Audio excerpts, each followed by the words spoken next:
Cidadão e governo. Pessoal, vamos lá. Mudanças na conexão entre o governo e os cidadãos vêm ocorrendo nos últimos anos.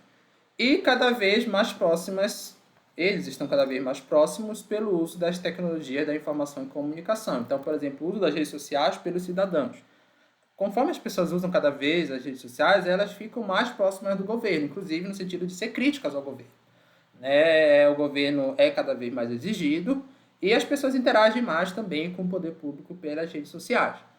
O novo cidadão ele vai ser mais informado e ele vai ser mais exigente. Quem diria, por exemplo, que na década de 70, 80, que o povo brasileiro, em algum momento da sua história, ia discutir mais sobre política do que sobre futebol. As pessoas, não que hoje não discutam sobre futebol, mas você vê como é a mobilização, principalmente nas redes sociais, quando você está num período eleitoral e mesmo quando não está no período eleitoral. Então, hoje, as pessoas estão discutindo mais. Se está melhor ou pior, é outra história, mas é fato que elas estão discutindo mais. E a necessidade de serviços práticos e rápidos, sem precisar de deslocamento. Isso que a internet e as tecnologias trazem, né? As pessoas não precisam mais se deslocar sempre para os órgãos públicos para ter o serviço público. Exemplo, automação de processos, ver se determinados documentos solicitados ainda são necessários. Então, o governo ele pode ter sistema integrado. De repente,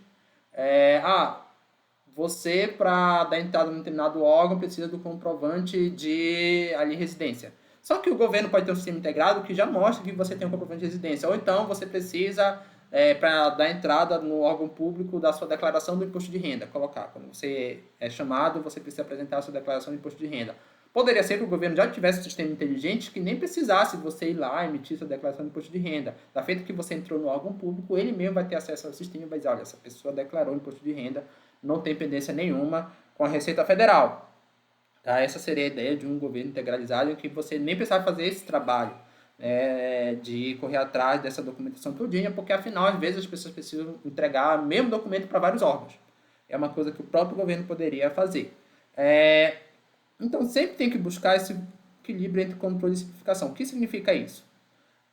Por quê, pessoal? Então, eles pedem vários documentos em vários órgãos. Às vezes, é por uma necessidade de controle.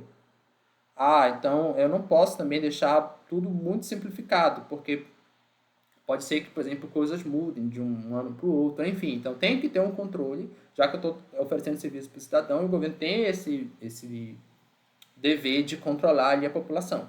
Só que muito controle torna-se uma burocracia excessiva. Então você vai tentar simplificar, mas tentando sempre equilibrar com ter um controle ao nível adequado ali para aquele serviço público. Outro dilema bem interessante é de estratégia e inovação. Porque quando a gente pensa nessas duas coisas, às vezes, não só os governos, mas as empresas colocam a inovação na frente da estratégia. E isso é um erro de gestão. O que significa isso? Eu sou professor, eu quero lá colocar o ChatGPT nas minhas aulas. Só que, imagina, eu pensar primeiro no ChatGPT, depois na minha aula, é um erro. Eu tenho que pensar primeiro no conteúdo da minha aula, e depois, como é que eu posso usar aquela ferramenta, seja o ChatGPT, seja o Tatic, em sala de aula. Então, é errado você partir da inovação e da estratégia. Como aparecer inteligência artificial, tem que, de qualquer forma, mostrar que não. Eu tenho a minha estratégia, seja lá qual for, estou dando exemplo do professor, mas um exemplo de órgão público, nós estamos falando de nível hierárquico maior. Eu tenho a minha estratégia como gestor ali daquele órgão, e depois que eu definir qual a minha estratégia, qual público-alvo eu tenho que atender, análise do ambiente externo, qual a minha demanda, o ambiente interno, quais são como é a capacitação das pessoas, quais são os pontos fracos e fortes, ameaças e oportunidades, a clássica matriz SWOT. Então, tem que definir minha estratégia e depois, como é que, com essa estratégia definida, eu vou incorporar as novas tecnologias, as inovações, para aprimorar o meu serviço público. E aí você tem estágios do governo digital. Tá? O primeiro estágio, o mais importante, é a digitização, que significa modernização, eficiência interna e acesso automatizando processos internos, no intuito de desenvolver o ambiente tecnológico do órgão. Então aqui, pessoal, ainda está com foco nos processos internos. Tá? Transformação também, melhoria dos processos internos, das estruturas e das práticas através da tecnologia. Foco na efetividade, racionalização e simplificação, tá? Aqui eu vou começar a melhorar aos poucos, e aqui eu já procuro uma transformação mais ampla, né, dos processos internos, mas ainda está com o mesmo foco. Engajamento é a transformação de relacionamento entre governo e cidadãos, empresas e outros atores não governamentais. Aqui, pessoal, eu já começo a olhar não só para os processos internos. O que é que eu estou olhando aqui? Cidadãos, empresas e outros atores não governamentais. Ou seja, ambiente externo. Tá? Porque eu não posso só ficar no ambiente interno, só quero melhorar o ambiente. Não, eu tenho que olhar quais são as demandas do cidadão, tenho que olhar também para fora. Contextualização. Governo digital como suporte aos esforços de Estado, cidades, comunidades, etc., para o desenvolvimento sustentável. Aqui eu já estou olhando ainda a finalidade última. Nesse caso aqui, o desenvolvimento sustentável.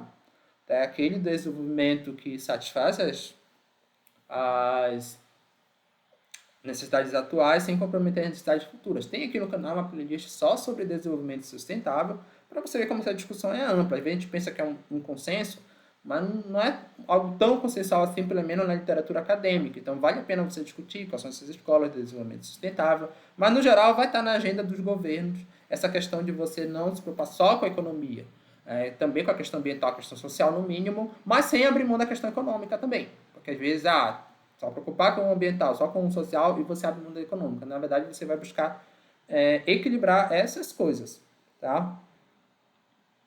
Cada estágio desses aqui, desses 4 estágios, é analisado quanto ao impacto de 3 variáveis, classificadas binariamente, ou seja, sim ou não, tá? Então, as 3 variáveis são transformação interna do governo, transformação dos relacionamentos externos e especificidade da transformação no contexto. Então, ambiente interno, ambiente externo e contexto. Apesar daqui ser o foco no ambiente interno, você também vai avaliar qual é a transformação no ambiente externo e qual é a transformação no contexto, qual é a relação com o contexto. E a mesma coisa aqui, esses dois estão mais com foco no ambiente externo, mas você também analisa a relação dele com o ambiente interno. Então, aqui, transformação interna do governo. Se a digitização transforma a estrutura do trabalho interno, sim. Ou se ela adiciona trabalho interno às estruturas sem afetá-las, não. Então, você vai responder essas duas perguntas, né? Essas, na verdade, são as duas alternativas, né? Você vê se ela transforma ou se ela não muda muito a estrutura de trabalho interno. Então, aqui, se afeta o relacionamento do governo com seus clientes, no caso, os usuários, ou se não afeta. Ou se essa transformação digital depende do contexto específico ou não. Sempre você vai responder de forma binária para analisar esses estágios. Framework de análise de evolução. Framework é uma palavra muito utilizada aí nas ciências, tá? Ela tem a tradução como arcabouço. Então, arcabouço teórico sobre análise da evolução, sobre como é que você faz essa análise da evolução dos estágios do governo. Então, para cada fase de evolução desse estágio, existem diferentes pressões a serem solucionadas e tecnologias disponíveis, ou diferentes problemas. Então, você pode ter respostas de curto prazo, que são as inovações, elas são replicadas e melhoradas a longo prazo, que são as institucionalizações. Tá? A gente vai ver mais adiante, existe a noção de serviço mínimo viável. Então, o governo vai tentar aplicar um serviço novo. Outro dia eu estava vendo o governo de São Paulo, por exemplo. Ele está tentando implementar ali o ChatGPT como auxiliador para os professores. Não o professor ensinar o aluno como é a maneira correta de usar, como faço no canal, mas professores começarem a produzir material didático com base no ChatGPT. Não é simplesmente você chegar lá, produza o material didático. Não, é você produzir e depois passar também pelo crivo dos próprios professores. Isso, em tese, melhorando ali a eficiência da produção de material didático. Mas isso é uma inovação que está sendo proposta. Pode dar certo, pode dar errado. Se começar a dar certo, ele não vai colocar logo em todo o estado, ele vai colocar em alguns planos pilotos que a gente chama, vai colocar no colégio tal, no colégio outro. Se ele vê que, depois de alguns anos, teve bons resultados, aí você vai começar a ampliar essa política pública, de forma a tornar ela algo institucional. Aí isso é institucionalização. Então, porque existem pressões no governo para que se adote novas tecnologias, as novas tecnologias vêm aqui, e o governo implementa inovações, a princípio, através de planos pilotos. Se der certo, isso acaba virando uma institucionalização, né? Eu acabei de explicar isso aí. Então não esqueça de curtir, compartilhar e se inscrever no canal.